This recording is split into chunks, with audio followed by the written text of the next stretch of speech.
Hey everyone, my name is Tyranny Burridge. I have written the children's book, Zariah the Butterfly. It is designed to inspire young girls to be themselves. I also have a coloring book to go along with it. Check out my website, link will be in the bio.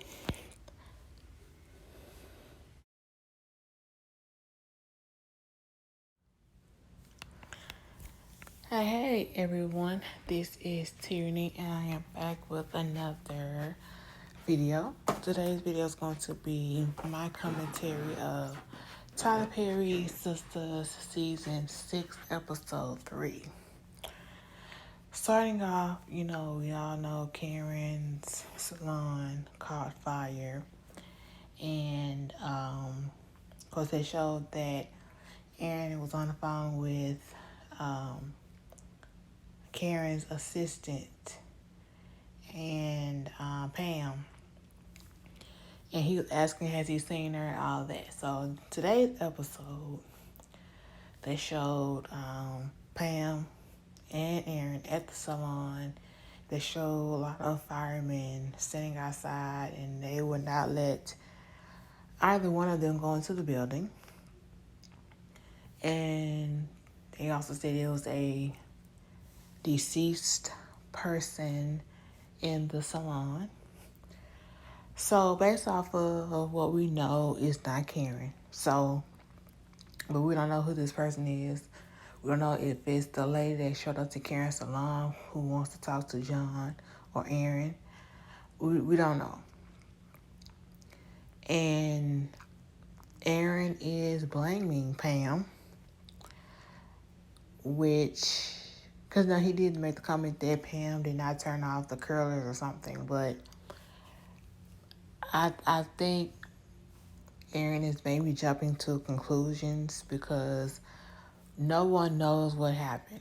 All we know is she went into her salon.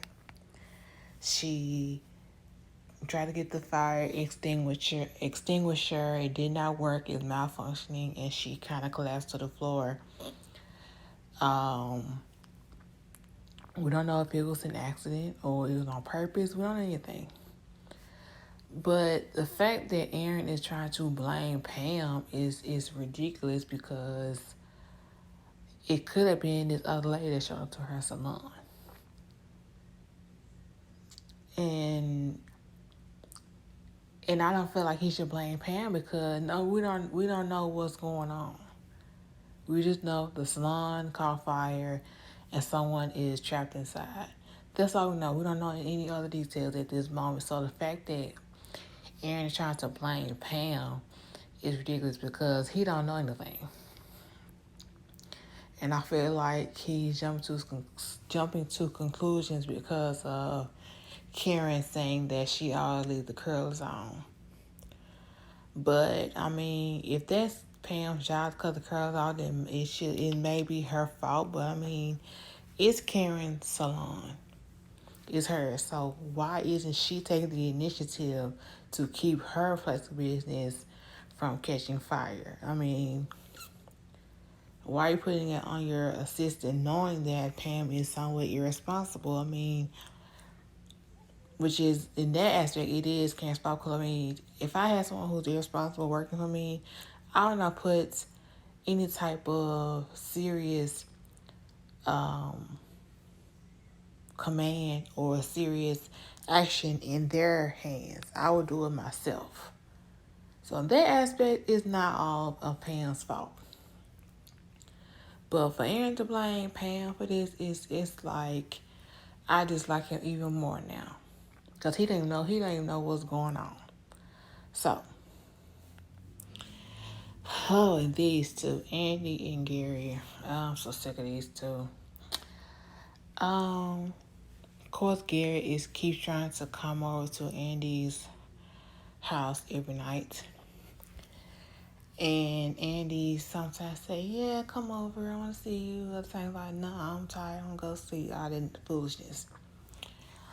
But I don't know if I want to say they are toxic for each other because they have a toxic relationship. But I'm tired of the back and forth. Like Andy, she wants him one day, and the next hour she doesn't. And it's obvious that Gary is insecure because he always asking about Robin. If Andy is your lady and you know you have her, you will not even be mentioning any other guy. So I think Gary feels like Robin is still a threat to him and Andy's relationship, which I feel should end because I mean they're just not good together, and I feel like Andy needs to just be by herself for a while because they're not date anyone, Gary nor Robin nor Paris, because she seems to not have a good handle on how she's supposed to be treated by a man.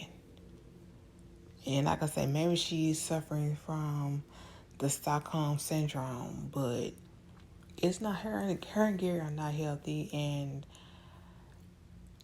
the fact that she keeps going back to him, I don't know if she has low self-esteem or he's familiar or he's convenient. I don't know, but the fact that she just he's able to keep reeling her back in is an issue. And hopefully soon Gary will go his way and it will go hers and it will find two other people to make them happy. Because this whole back and forth and she wants him, she wants him and then don't want him and all these phone calls, I mean it's getting on my nerves. Ugh. So let me know. So of course Danny's at work and I think it was Jonah's ex-girlfriend or ex-wife came up to Danny at her job at the airport telling her how he's crazy and she should stay away from him and all that. But I'm like, did you tell her that before she, started dealing with him? I mean, after he has assaulted her is not the right time to tell her that, in my opinion.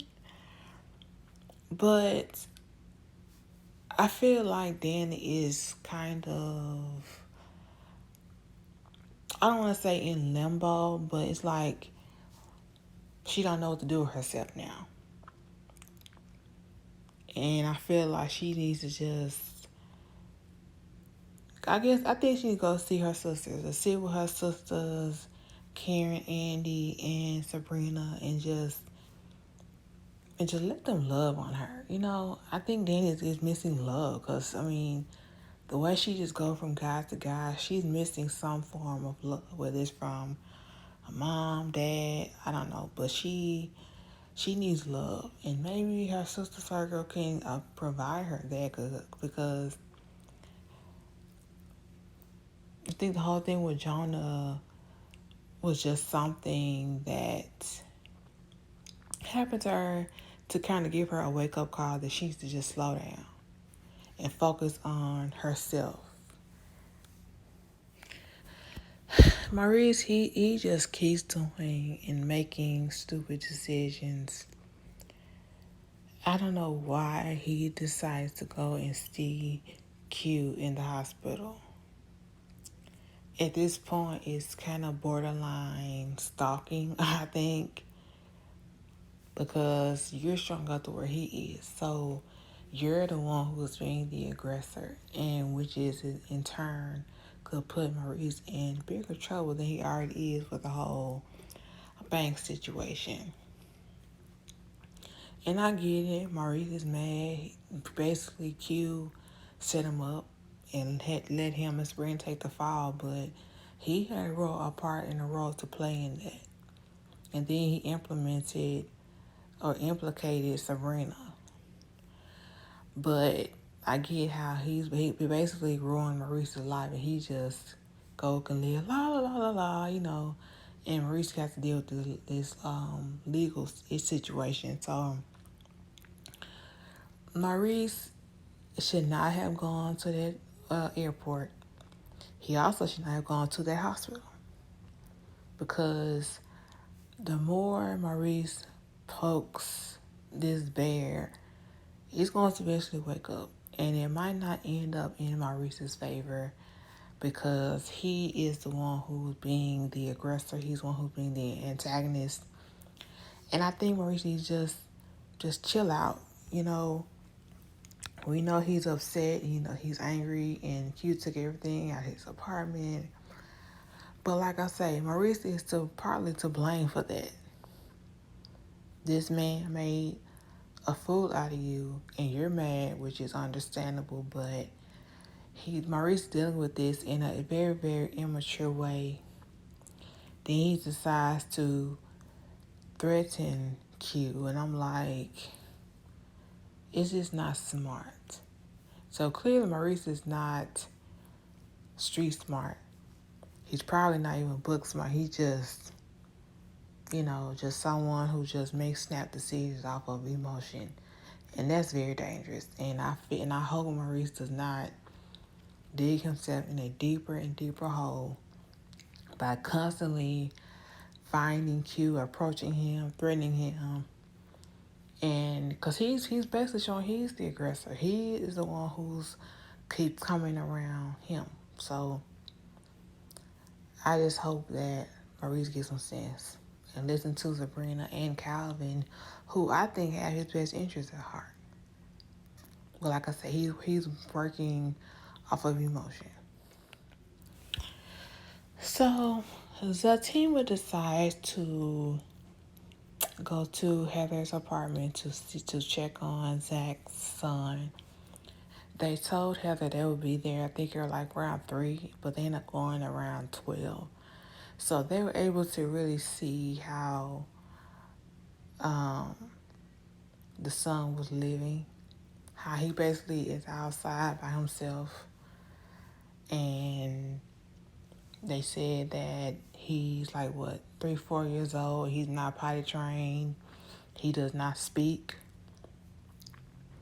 So they could be from trauma or them just not, potty training him. But I think it's more so him being abused because this boyfriend was very, very aggressive towards Zach. And you can tell Zach was just trying to hold his composure. That Zach really wants to just get at this guy. But he had to hold his composure because it was the best thing for his son is for him to have custody of him, not Heather, nor this boyfriend. So when they get there, a neighbor is looking out her window saying, he's always outside by himself. He still wear Pampers. He don't eat all this nonsense. Well, not nonsense, but all this. And so they're like, what? So, like I said, they go inside and the boyfriend is talking smack. I'm like, dude, this not even your kid. So why are you even speaking right now? And Heather just had this like nonchalant attitude about it. Like, he fine, I give him a tablet or a phone and he good. And I think this child may be being abused because why is he that age and not potty trained and not talking? So they end up leaving. So Zach was like angry. He was pissed off. And things kept trying to tell him, just calm down. Let's go. Let's calm down. Don't get upset. And let's go talk to Andy and get custody. So they get back to the law firm. Pam was there. I'm assuming to tell Andy about Karen and her shop. And Karen is crying, basically uncontrollably, and she can't hardly speak because she's crying upset. So he ended up saying that Karen in the shop and he was on fire and all that. So Zach just walks off and goes to go see about Karen and basically leaves Fatima there with Andy. And I don't understand. He thinks I don't think Zach thinks that that's his child. He just, I guess, trying to play cool with Karen until he knows for sure. Because Karen seems like she will be kind of vindictive. Now, she's already been talking smack to Fatima and all that, so I think Zach just trying to play cool with Karen until they get the DNA test. But I did not like the fact that he just up and left. Now, you were at the law firm and talked to Ann about your son that you know for sure is yours. But you leave your fiance to talk to a lawyer about your son to go check on your ex-girlfriend whose business caught fire. And I think, even though Zach probably wasn't thinking in that moment, but I think that put a bad taste in Fatima's mouth. Because, like, we here dealing with your son that you know is yours, but you gonna run off, go see about your ex-girlfriend? So I think this may cause a problem with Fatima and Zach in maybe the upcoming episodes, because I will feel some type of way. Because you know for a fact that this is your son. And we're here to try to get custody because he's not being taken care of. But you just run off, go check on your ex-girlfriend who child you not sure is yours or not. And I'm not sure if Zach really, really believes that Karen's child is his, but I think he may be just trying to play nice. But in this moment, I think he was running to Karen because his emotions for her came back because she's in potential danger. So, which in turn I feel is going to cause a little rift between he and Fatima. Now, I think maybe Fatima will be somewhat understanding because of their history and the fact that Karen is pregnant, but at the same time, it's like we don't even know what's all going on because Pam did not say much. She just said it was a fire at the salon, and it was a body. So the fact that Zach just ran off and didn't try to inquire about anything else or try to get more information is like it's kind of messed up. I feel like coming from Fatima's point of view. So you all let me know what you think about my commentary, what you think about this episode, episode 3. And I'll catch you all in the next one.